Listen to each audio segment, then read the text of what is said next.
Halo guys, kembali lagi bersama gue Fadil Sukaiti. Kita tahu nih di tahun 2021 nyari VGA tuh lagi susah banget.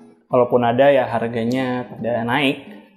Nah tapi ada satu seri GPU yang sejak hari rilisnya hingga saat ini masih dijual bahkan untuk versi barunya. Ya dan kalian pasti juga udah pada tahu dong GPU itu apa. Yaitu ini. Si GTX 750. Nah, untuk si GTX 750 itu sendiri ada dua versi di pasaran. Ada yang versi VRAM 1GB dan ada juga versi VRAM 2GB. Nah, untuk yang dari brand Furrion ini versi VRAM-nya sudah memakai yang 2GB. Nah, mungkin kalian masih asing nih dengan brand Furrion itu apa?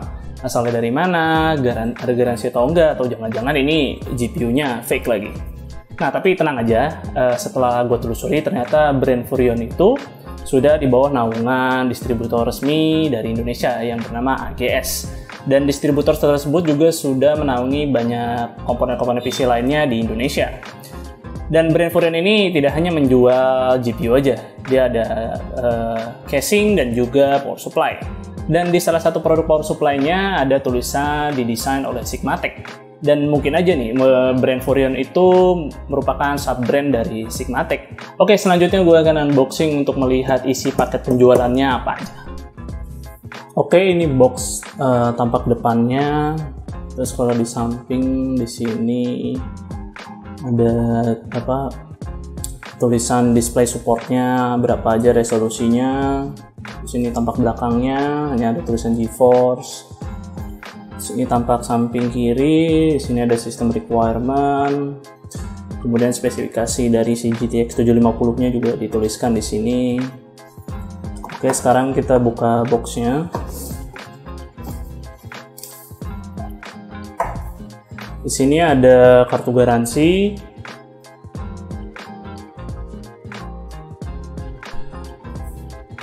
kemudian CD driver untuk install drivernya, tapi hari gini siapa yang masih pakai CD driver ya?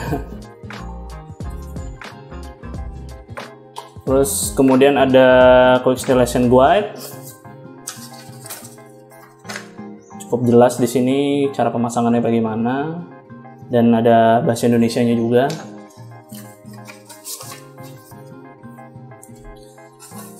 Kemudian ini GPU-nya dan tidak ada apa-apa lagi.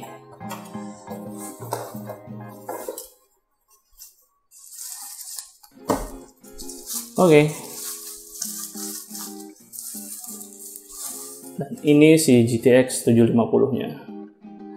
Bentuknya kecil, dia hanya single fan, tapi masih membutuhkan dua slot ekspansi. Di sini portnya ada DVI, VGA, dan HDMI. Dan seperti ini ya, simple. Tidak ada backplate. Heatsinknya juga cukup simple. Oke, saatnya kita lanjut ke video pengetesan game. Nah, sebelum kita main game, coba kita cek dulu pakai aplikasi GPU-Z untuk melihat spesifikasinya apakah beneran ori atau fake ini VGA ya. Karena di GPU-Z kan bisa ngecek tuh. Oke, di sini tertulis GM107, base versionnya, terus ini rilis dari tahun 2014, dia. Oke, film 2GB, UV clock-nya segini. Ini kita bisa lihat nih untuk spesifikasi lengkapnya dari Tech Power Up. Nah, coba nih kita lihat apakah sama si 750 dengan yang gue pakai nih, si Furrion dengan 750 lainnya. Coba kita lihat nih, coba deh ambil Asus nih. Nah, ini Asus GM107. Nah, sama tuh. GM107 udah course-nya 512. Untuk clock speed-nya ya berbeda karena ini beda. Tentu ini beda brand, jadi jelas clock speed-nya ada yang beda. Tapi setidaknya untuk arsitektur yang digunakan sama ya, GM107. Dan juga CUDA Core-nya sama 512 juga, GDDR5 juga, memorinya 2GB, 128 bit. Nah, oke lah, sip. Jadi ini beneran GTX 750. Oke, kita lanjut ke main game. Oke, ini game pertama yaitu Valorant. Kalau di menu sih bisa dilihat ya, FPS-nya cukup tinggi ya karena masih di menu. Untuk settingan yang gue pakai di sini, nah di sini udah low semua. Kita lihat dulu low bisa dapat berapa. Coba kita main.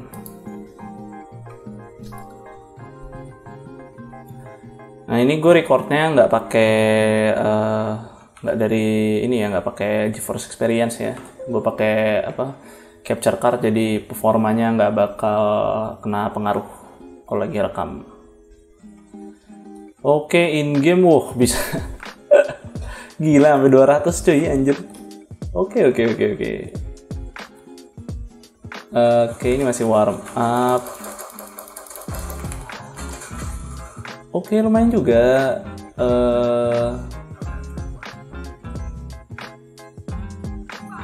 Untuk clock speednya bisa dilihat tuh, bisa sampai 1163 MHz di atas spesifikasinya ya. Untuk suhu juga lumayan adem di 44 derajat. Oke juga sih. High setting, anti-aliasingnya off, anisotropic filteringnya cuma kali 4, ininya off kecuali bloom on. Ini high semua, ininya off. Ya sih dapat 190 180. Gila sih emang. Mantap. Untuk VGA tua ya. Gokil. Oh ya, by the way ini resolusinya di resolusinya di 1080p. Oke, lanjut ke game lain. Karena ini settingannya udah paling kiri, kayaknya nggak mungkin sih kita turunin lagi. Mungkin di resolusinya kali ya. Coba 720p. 720p. Kita lihat. Yes, apply. 90. 90 fps nih, mantap. Masih decent lah. Ya walaupun agak udah blurry sih kalau di resolusi segini. 100, mantap. Oh bisa banget ini pakai high refresh rate monitor anjir, main pakai GTX 750.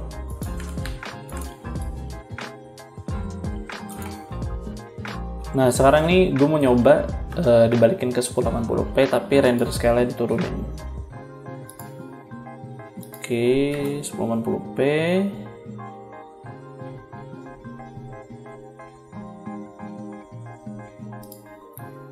Tapi render scale-nya diturunin ke berapa lah? 70. Coba 50 lah, 50. Render scale 50. 60. Oke, 60, 70, 83. Oke. Masih oke banget nih. Dan gambarnya malah lebih nggak blurry dibanding tadi di 720p langsung ya. Karena dia nggak upscale ini.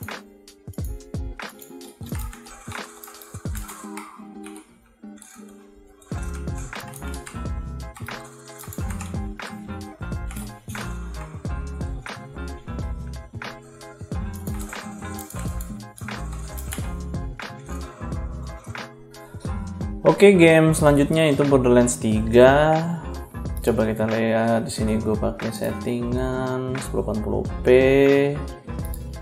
Terus sudah very low semua. Ini di menu sih 54 ya, tapi kita nggak tahu nanti di in-game berapa. Ya, playable lah untuk game-game AAA Borderlands kayak gini. Lumayan lah.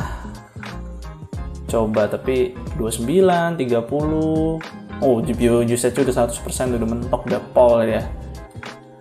Power draw-nya masih di bawah 30 watt, 28 doang, 23. Wah, gila, irit banget. Irit. Clock speednya juga masih sama ya, sih di 1163 MHz. Boost clocknya stabil deh kayak ini. Suhunya juga di 51, paling tadi tinggi kayaknya 52 deh di game-game sebelumnya. Ya lumayan dingin lah, adem lah. Coba deh kita bisa nggak sih dibikin 60 fps. Coba dibikin 720p deh.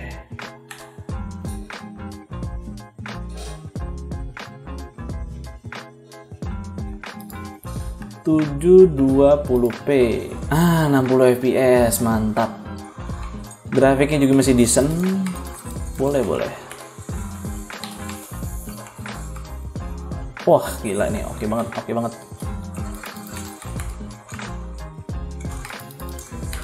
Masih decent ya ini grafiknya, walaupun di low 720p.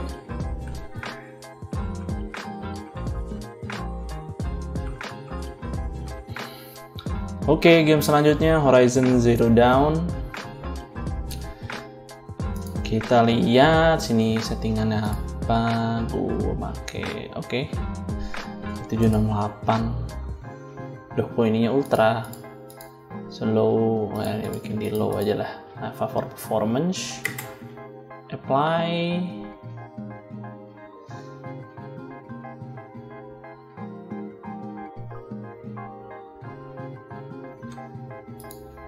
Oke, ini karena tadi sebelumnya game-nya sempet gue cobain.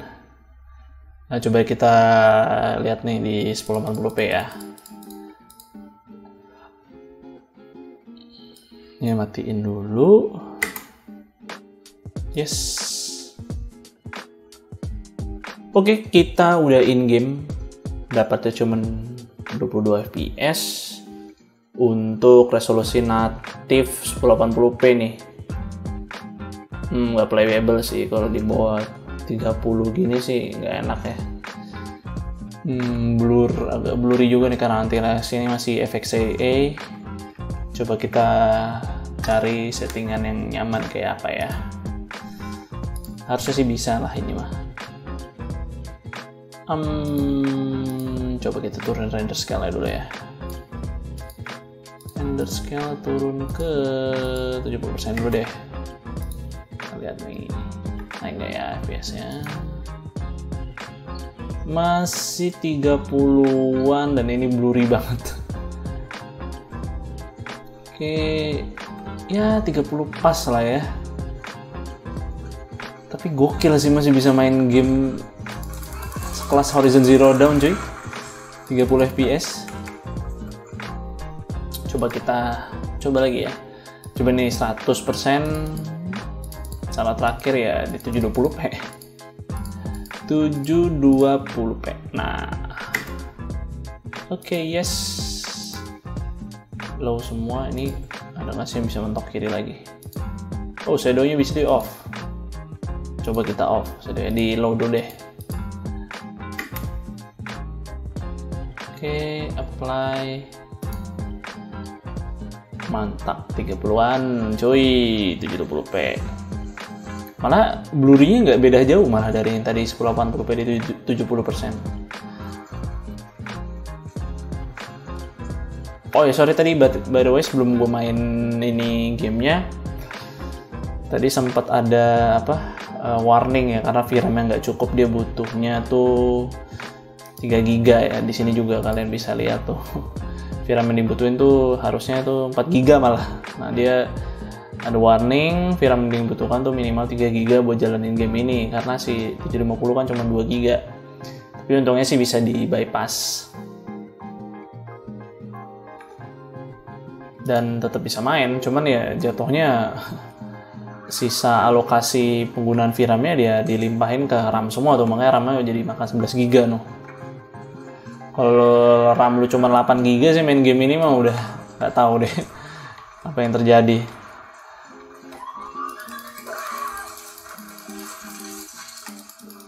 Oke, 30-an. Wah, ini untuk game kayak gini sih steady di 30 tuh udah nyaman banget lah. Karena kan ini nggak kayak FPS tadi tuh, kalau FPS rendah tuh nggak kayak game sebelumnya tuh yang first person shooter, kalau FPS rendah tuh kayaknya nggak nyaman dilihat ya. Kalau ini kan third person dan ya lebih ke realistik juga grafiknya, jadi 30 fps ya sinematik gitu sih masih nyaman lah ya. Cyberpunk 2077 masih dapat 24 fps dan grafiknya juga nggak buluk-buluk amat, gokil cuy. Oh iya, dia drop 20-an lah ya pas di sini. Gue malah berharap ini game nggak bisa jalan sama sekali di VGA ini. Ini masih bisa decent cuy, 20-an. Ini kotanya sih sepi ya. Coba kita tweak dulu nih. Bisa nggak dulu 30-an lah setidaknya. Resolusinya 768 ya. Cobalah turunin lagi ke 720p. Oke, grafiknya masih blur off. Udah rata kiri semua cuy. Close. Kita lihat 30 fps boy, anjay. Wah, mantap cuy. Cobalah ajak gelut nih, coba nih.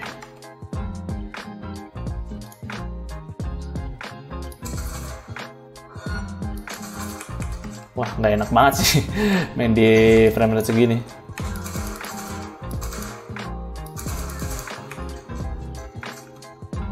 Oke, pas combat malah dropnya parah banget. Coba kita muter-muter kota.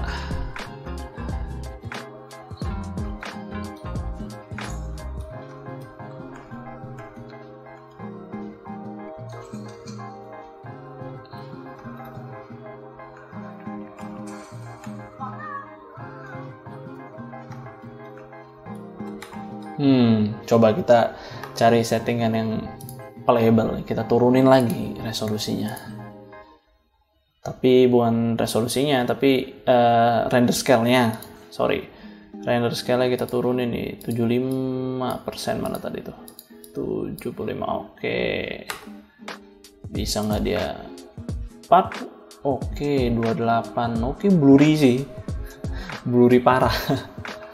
Tapi ya oke lah untuk 750 cuy. VG 2014 main game Cyberpunk anjay.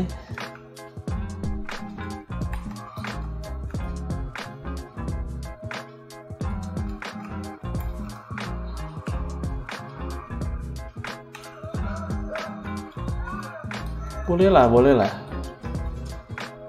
Baru gue bikin rusuh nih ya. Kita stress test mumpung di tengah kota cuy.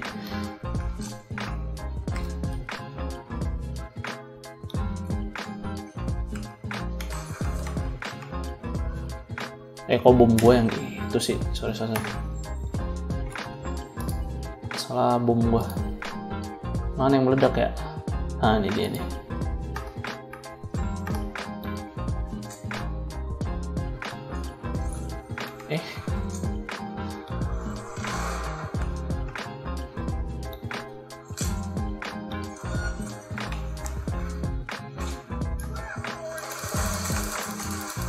Wih, kenapa nih putih-putih anjir? Ngebug dude.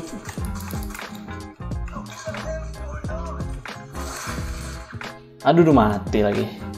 Ya, 28 tapi resolusi 720p dengan render scale 75%. Boleh lah. Nah, setelah melalui hasil benchmark test tadi, gue jadi paham kenapa GPU ini masih diminati oleh gamer carry hore ya, karena masih menunjukkan performa yang cukup oke di game-game modern. Bahkan Cyberpunk 2077 aja masih bisa dijalanin. Dan juga dapat disimpulkan ya, si GTX 750 ini menunjukkan performa terbaiknya di resolusi 720p. Jadi misalkan kalian punya monitor 17-19 inch Gue rasa sih cocok banget nih dikombinasikan dengan GPU GTX 750. Tapi kalau misalkan monitor kalian di Full HD, bakal blurry sih mainin game di 720p. Dan menurut gue dengan harga 1 jutaan ini sih, menurut gue GPU ini masih cukup layak. Kalau misalkan kalian nemu harga lebih murah, bahkan sampai setengah harganya sih, mungkin aja itu barang bekas, atau tidak bergaransi, bahkan kemungkinan terburuknya ya si GPU fake. Nah kalau gue lihat di Tokopedia sih, harga baru si GTX 750 ini sih sekitar di 1 jutaan. Kalaupun ada beda harga ya nggak sampai 100 ribu. Dan kalau kalian berpikir kenapa gua nggak beli si GTX 750 Ti, ya karena perbedaan harga barunya cukup lumayan ya dari si GTX 750 non Ti ini. Jadi gua rasa ya dengan harga 1 jutaan aja bakal lebih terjangkau untuk banyak orang. Tapi jika kalian lebih membutuhkan VRAM yang lebih besar, bisa mempertimbangkan untuk versi Ti-nya. Karena di versi Ti, VRAM-nya bisa mencapai 4GB, dan untuk versi non-Ti ini cuman sampai 2GB aja. Dan untuk game-game baru, kayaknya membutuhkan VRAM lebih dari 2GB. Dan untuk performanya sih, kalau gue lihat dari YouTuber lain ya, untuk main game Horizon Zero Dawn dengan settingan yang sama, perbedaannya sekitar 10 fps. Dan dia make GTX 750 Ti 2GB. Dan kalau dibandingkan dengan GT 1030 sih, menurut gue lebih merekomendasikan si GTX 750 ini. Ya walaupun 1030 itu memang menggunakan arsitektur dan fabrikasi terbaru. Tapi nanti kalian nggak bisa pakai fitur-fitur yang ada di GeForce Experience, seperti misalnya merecord gameplay. Karena fitur tersebut hanya eksklusif untuk seri GPU GTX saja. Itu aja pengalaman gue mengenai Furrion GTX 750. Dan jika kalian tertarik untuk membelinya, akan gue taruh link pembelian di kolom deskripsi. Dan sekian untuk video ini. Jika kalian merasa video ini bermanfaat, jangan lupa like dan share video ini. Dan jangan lupa subscribe channel gue jika kalian nggak mau ketinggalan konten dari gue. Gue Fadil dari Sukaiti pamit undur diri. See you on the next video.